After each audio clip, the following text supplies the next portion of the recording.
हर साल भारत में lung cancer के नए केसेस बढ़ते जा रहे हैं। आज ये देश के सबसे बड़े पब्लिक हेल्थ कंसर्न्स में से एक बन गया है। सिर्फ 2022 में ही 82,000 नए लंग कैंसर केसेस रिपोर्ट हुए। और सबसे चौंकाने वाली बात यह है, भारत दुनिया में लंग कैंसर के मामले में पुरुषों के बीच चौथे नंबर पर है और महिलाओं में छठे नंबर पर।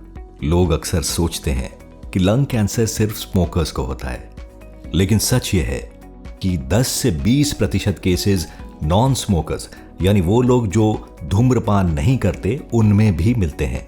इसके लिए पोल्यूशन, कामकाज में ऑक्यूपेशनल एक्सपोजर और जेनेटिक फैक्टर्स जैसे कारण भी जिम्मेदार हैं। मिजोरम का आइजॉल देश में लंग कैंसर का सबसे बड़ा हॉटस्पॉट है। यहां पुरुष और महिला दोनों के सबसे ज्यादा केसेस देखे जा रहे हैं। ICMR के अनुसार 2025 के अंत तक कैंसर भारत में 29.8 मिलियन डेलीज यानी कि डिसेबिलिटी एडजस्टेड लाइफ ईयर्स का बोझ डाल सकता है।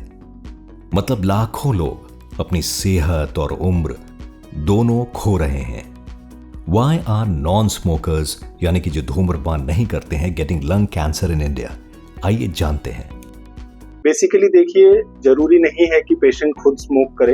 कई बार घर में कोई और भी अगर स्मोक करते हैं तो वो स्मोकिंग जब धुआं निकलता है, वो धुआं जब मरीज अपने में इनहेल करते हैं तो उनको उससे भी कैंसर हो सकता है, जिसको सेकेंड हैंड स्मोक भी बोला जाता है। इसके अलावा बहुत सारे ऐसे पार्टिकल्स होते हैं जैसे कि एस्बेस्टॉस होते हैं, रेडॉन गैस होती है जो कि इंडस्ट्रीज वगैरह में यूज की जाती है। सो जो लोग इन इंडस्ट्री में रेगुलरली काम करते हैं उनमें लंग कैंसर होने के चांसेस काफी हाई होते हैं।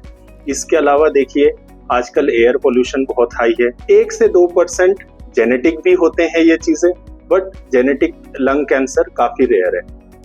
Why is lung cancer rising in India? उसके पीछे के जो मुख्य कारण है वो है एयर पोल्यूशन। और भी अदर रीजंस है जैसे सेकेंड हैंड स्मोक है, ऑक्यूपेशनल एक्सपोजर है। What are the prevention and early detection strategies? अगर लंग कैंसर है तो इसका अर्ली डिटेक्शन करने के लिए सबसे पहले हमें उसको टैबू को छोड़ना पड़ेगा। अगर वो धूम्रपान करता रहेगा तो उसके फेफड़े में वो धुआं जमा हो जाएगा और कैंसर के ज़्यादा चांसेस हो जाएंगे। दूसरा, उसे महिलाएं हैं उनको अपने किचन में LPG का यूज करना चाहिए, न कि गोबर का या लकड़ी का यूज। उससे है ना एयर पोल्यूशन होता है और फेफड़े में धुआं जमा होता है, उससे भी दिक्कत आती है।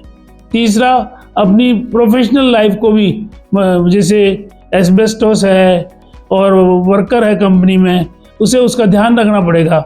जो फ्यूम्स कंपनी में उड़ते हैं उस पर उसको मास्क लगाना पड़ेगा।